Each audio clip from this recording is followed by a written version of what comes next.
I just watched the Michael Jackson movie Michael, and now I am here to tell all you Michael Jackson fans about it and give my opinion. And this will be a spoiler free review, even though you should already kind of know what happens to Michael Jackson, since, he's a real life person, but still, spoilers ahead, I guess, or no spoilers ahead, I guess. But anyway, maybe I'll just slip in a few because what's really a spoiler in this story? But I can't just do it normally. I mean, it's Michael Jackson, so maybe I gotta.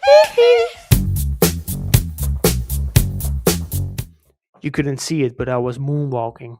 It's the best I could do with what I have lying around here. So wear it like this. Maybe I'm gonna just go with this. It's not Michael Jackson, but I can't be bothered. So finally, a Michael Jackson biopic movie, which follows Michael from start to middle. Yeah, apparently this does not contain his entire story. The movie follows MJ from practicing for the Jackson 5 all the way to leaving the Jackson 5. So it's kind of like Jackson 5 the movie because his father Joe Jackson, played by Coleman Domingo, very good actor, kept wanting Michael to come back. He was like, I want you back. We follow Michael through some rough stages of his life, like the start of the Jackson 5 and the beating he got, but we also visit the Pepsi accident, where this happened. It was kind of funny because I was drinking Pepsi in the cinema when I was watching this, so what does that say about me? But so much stuff has happened in Michael Jackson's life that not all could fit in one movie that's just 2 hours long, and not everything wanted to fit in the movie since Janet Jackson wanted to be left out of. Other things that we see in the movie though are the child that Michael Jackson always, kept being. He always stayed a child with his love for Disney or Peter Pan. That's also why later on in his life he made Neverland. And all the animals that he had at his house, he got a giraffe. I saw a snake. It started with a mouse. There was a llama. Even Robbie Williams made a cameo. And the kindness that Michael kept, even though he was very, very famous. It's very well portrayed in this movie. Michael Jackson is played by his very own cousin, Jafar Jackson, who is the son of Jermaine Jackson, who played bass in the Jackson 5.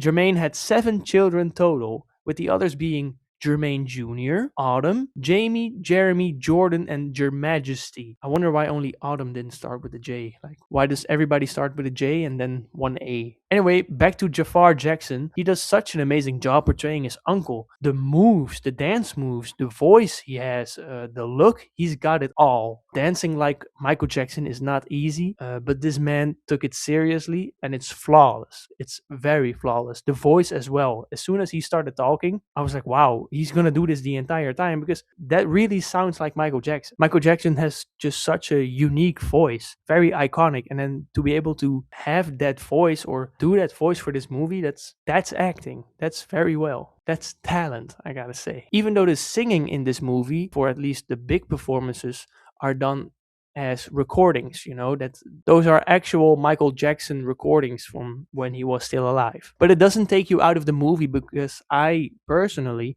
did never notice when it was the real Michael Jackson voice or it was Jafar Jackson's voice. So that's very well blended together. So good job on him because you don't notice it. And it was really smart to let a family member play Michael Jackson, of course. Oh, and the other actors are also doing an amazing job. Don't get me wrong, but I believe that we will see one or maybe two Oscar nominees come from this movie alone. Those being Jafar Jackson, of course, and Coleman Domingo, who plays Joe Jackson, because I think he does it perfectly for acting like this scary father figure or man. He's also one of the highlights of the movie, I gotta say. And the actor that played the child version of Michael is also a 10 out of 10 casting.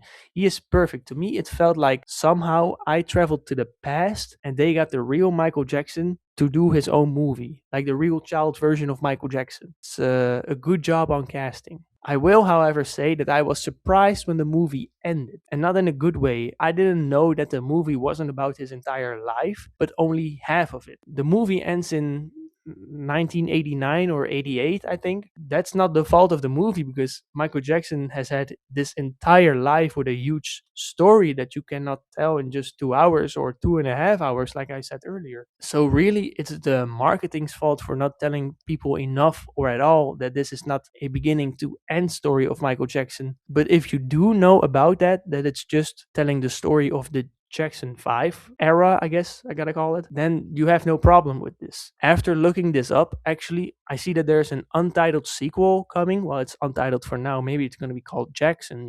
But anyway, that would be amazing to see the other half of the story. I feel like there's much more emotional stuff over there as well. I feel like that could be a hit as well. Anyway, I still think there was one big flaw for me with this movie, and that's the emotional impact. It does not hit very hard for me, which is weird because it does have those moments, but I feel like they could have hit you harder in the guts than they did. So that was a big miss for me. I feel like maybe it's because I was also expecting the movie to end with his death, like how it does in, for example, Bohemian Rhapsody, or even any of these other biopic movies of artists that have died. But I guess that's why it doesn't have that emotional bomb that they just drop on you as the movie ends, because he's just still alive and now he's gonna do his own thing. So I guess that's kind of why it left you like, oh, this is how it ends. But now knowing that there might be a second movie, I can't wait to see that one. And I think if I also rewatch the Michael movie and I now know where it's gonna end, that it might be different. And I'm not expecting to go further.